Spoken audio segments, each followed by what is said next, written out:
ओम तव कथामृतम तप्त जीवनम कविभिडीडितं कल्मषापहं श्रवणमंगलम श्रीमदाततं भुवि गृह्णन्ति भूरिदा जनाः।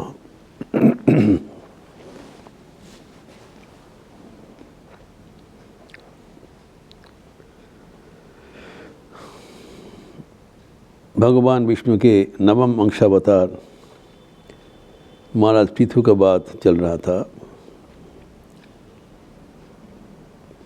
हम लोग देखे हैं महाराज पृथु धरती में प्रथम ऐसे एक महाराज हुए थे जिसके नाम से ही इस धरती को पृथ्वी कहा जाता है। वे भगवान विष्णु के अंशावतार थे एवं उनके पत्नी अर्ची स्वयं महालक्ष्मी के अवतार थे। वे अपने पत्नी से मिलकर ये पूरा धरातल को समतल बनाया एवं कृषि योग्य बनाया।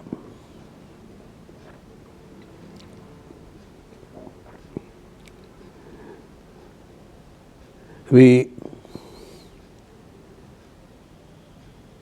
99 बार अश्वमेध यज्ञ किया था।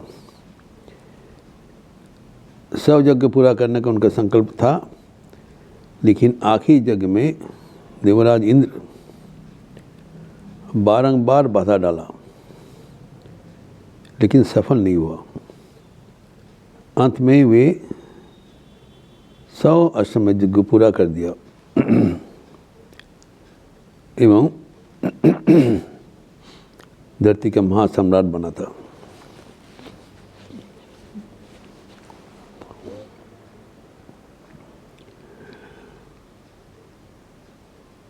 उनकी जन्म का इतिहास हम लोग संक्षिप्त रूप से चर्चा किया था।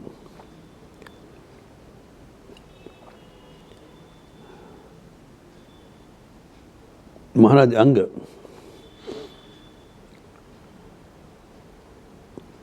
अश्वमेध यज्ञ किया था, पहले महायज्ञ किया था एवं ब्राह्मणों को बुलाकर वेदों को नियम अनुसार यज्ञ का आयोजन किया। मंत्र भी उच्चारित हुआ एवं यज्ञ का जो आयोजन था, जरूरत था, सब कुछ पूरा हो गया। लेकिन देवतागण उस यज्ञ का आहुति ग्रहण नहीं किया, इसलिए वो यज्ञ सफल नहीं हुआ। तो ब्राह्मणगण बहुत बैठ के चर्चा किया किस कारण से यज्ञ देवतागण उनका आहुति नहीं ले रहे हैं। उन्होंने देखा यज्ञ का सब नियम लोग प्रतिपालन किया। मंत्र में जो वैदिक मंत्रोच्चारण भी किया एवं जो ऋतिकगण वो भी योग्य थे। तो जब उन्होंने मंथन किया तब देखा गया कि एक कारण से देवतागण उसके यज्ञ का भाग नहीं ले रहे हैं। कारण राजा अंग पुत्रहीन थे। तो उन्होंने उनको कहा कि आप पहले पुत्र के लिए एक अलग यज्ञ करिए एवं भगवान विष्णु को प्रार्थना करिए ताकि वो यज्ञेश्वर की कृपा से आपका पुत्र हो जाए। उसके पश्चात आप अश्वमेध यज्ञ करने से वो पूरा होगा। तो उस अनुसार उन्होंने पुत्र से यज्ञ किया एवं जब भगवान ब्रह्मा को प्रार्थना किया तो उनकी कृपा से यज्ञ भूमि से यज्ञेश्वर प्रकट हुआ एवं उनको हाथ में एक पात्र में चोरू दे दिया। तो उनकी जो पत्नी थी सुनीता, जो कि मृत्यु के पुत्री थी, तो सूख कर अपने पत्नी को दे दिया और वो ग्रहण करने के बाद सुनीता स्वामी के सहवास के उपरांत एक पुत्र उत्पन्न किया जिसका नाम हुआ बेन। इसके बारे में हम चर्चा किया था। लेकिन दुर्भाग्यवशतः ये बेन अत्यंत जो क्रूर स्वभाव थे, बचपन से ही सबको मारते थे, अधर्म आचरण करते थे। राजा अंग उनके पुत्र को समझाने के लिए अनेक प्रचेष्टा किया, लेकिन सफल नहीं हुआ।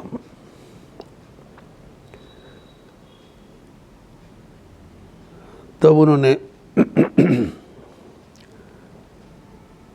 दुखी होकर एक दिन रात को अपने राज्य से विदाई लेकर चले गए। तो देखा कि अगले समय में ये पूरा राज्य बर्बाद हो जाएगा, ऐसी अधर्मी क्रूरकर्मी ये पुत्र से सब कुछ सत्यानाश हो जाएगा। वो चले गए। तब ऋषि मुनियोगण देखा कि अगर कोई राजा नहीं रहेगा तो चारों ओर और भी अधर्म फैल जाएगा। उन्होंने जब सोच रहे थे तब देखा चारों ओर लुटेरा से वाक्य उत्पन्न हो गया। तो उन्होंने सब मिलकर वो बेन को ही राज्य पद पर अभिषिक्त किया। लेकिन राजा बनने के बाद बेन का अधर्म आचरण और भी बढ़ गया। उन्होंने इतने अहंकारी हो गए, उन्होंने घोषणा कर दिया कोई भी देवता का पूजन इस राज्य में नहीं होगा, राजा ही सबको पूजन लेने वाले हैं। पूजन करना है तो एक मतलब राजा को ही पूजन करो।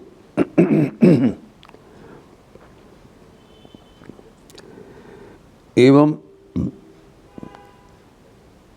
साधु संत का बहुत अत्याचार किया, चारों ओर हाहाकार मच गया। तब ऋषियों ने उनके पास आए, इनको समझाया कि अब इसी करने से सब कुछ विघ्न हो जाएगा। आप जैसे नियम है वैसे नियम पालन करते हुए राजत्व चलाइए, तब भगवान के आशीर्वाद से आप निर्विघ्न राज्य चला पाएंगे। लेकिन उल्टा बेन ऋषियों की बहुत अपमान किया और उन्होंने कहा तुम लोग भी अभी मेरे ही भजन करो, तुम लोग अज्ञानी हो, राजा ही सर्वे सर्वा है, यहाँ पर कोई ना देवता है ना कोई धर्म है। ये सुनकर उन लोग ताज्जुब बन गए और जब उसका प्रचेष्टा सफल रहा तब उन लोग हुंकार देते हुए एक तीन के सामने रखते हुए उनको विनष्ट कर दिया, राजा बेन को। विनष्ट करने के बाद भी फिर राज्यहीन हो गया पूरा दुनिया। तभी वहाँ अनर्थ शुरुआत हो गया। तब ऋषि मुनियों सलाह करके सोचा कि राजा अंग का वंशहीन होना नहीं चाहिए, तो उसके बेन को जो जंघा मतन करके एक कौवा के वर्ण का जैसा छोटा सी प्राणी उत्पन्न हुआ।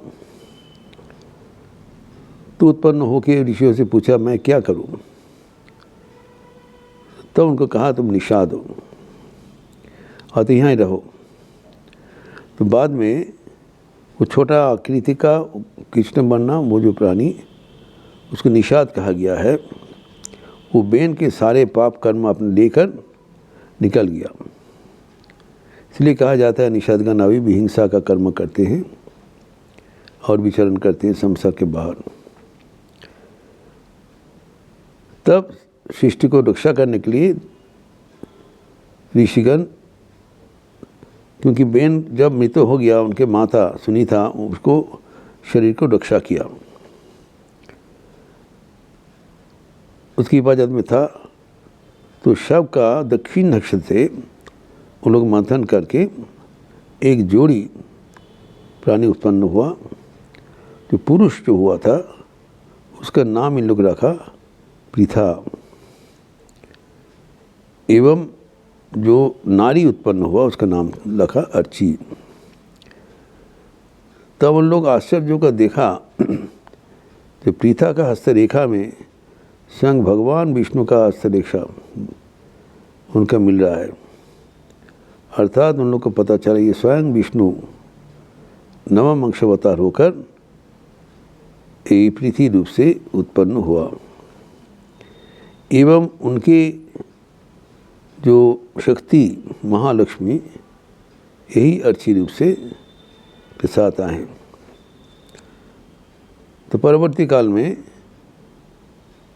अर्ची पृथा को ही वरण कर लिया और उनको पत्नी होकर एक सुराज्य बनाने के लिए उन लोग नियुक्त हो गए। तो पृथा का जन्म से ही चारों ओर बहुत एक खुशी के वातावरण हुआ, क्योंकि उनके पिताजी राजा बेन की कुकर्म में सब बहुत दुखी हो गए थे। तो देवतागण पुष्पवृष्टि करने लगा कि अभी जो दुनिया में शांति, समृद्धि, आनंद फैल जाएंगे। इसलिए पृथु को आदिराज कहलाता है, प्रथम जो एक मानक जो राजा कहा जाता है। तो राजत्वभार जब अभिषेक हुआ तब उनके जो गुणावली, उनके जैसे शूरता, वीरता एवं धर्म, न्याय, ये सब देख के सब मोहित हो गए। यही आदर्श राजा समझकर भगवान विष्णु ही एक आदर्श राजा बनाने के लिए मनुष्य शरीर धारण करके अवतीर्ण हुए थे। इसी कारण सबकी बहुत ही एक आनंद का संवाद मिला। ऋषि मुनिगण बहुत प्रसन्न हो गए।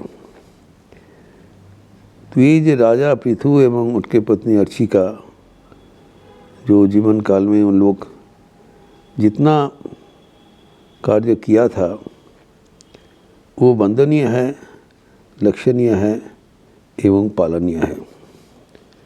इसका विस्तार हम अगले दिन करेंगे। ओम शांति शांति शांति। हरि ओम तत्सत। श्री राम कृष्णार्पणमस्तु। ये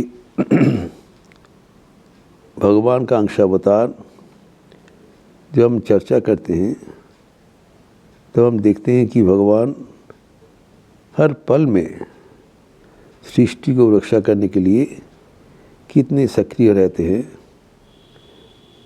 अतएव इस प्रसंग हमें सदैव भगवतमुखी कर देते हैं एवं इसका चर्चा बहुत ही लाभदायी है। अच्छा रहिए, स्वस्थ रहिए, आनंद में रहिए। नमस्कार।